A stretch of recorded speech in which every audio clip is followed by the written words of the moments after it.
for seeing me tonight. I know how busy you guys are on a regular basis, but when I was thinking of the places in Chicago that I wanted to highlight, Pops has always had a very special place in my heart.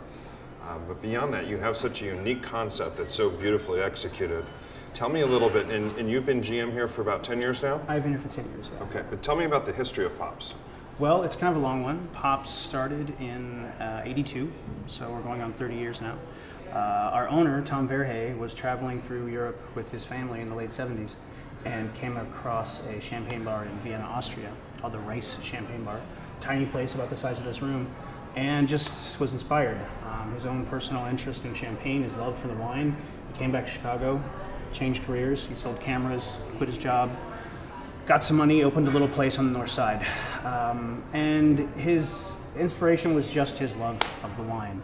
And I think that's what's been unique about Pops all these years, is we see ourselves as a wine bar first that just happens to focus on one particular world of wine. And I think that's what makes Champagne so unique, is that I don't know that you could do that with a lot of other wine regions.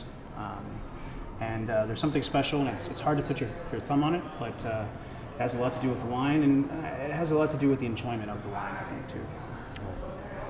So, through all the changes in the economy over these last few years, tell me how that has affected your business. Well, there was a time a few years ago when prices were going up in champagne, and the economy was looking like it was going down, where Tom and I had conversations about if it was going to be possible to be in this business. It's sort of like being a Ferrari dealership, you know.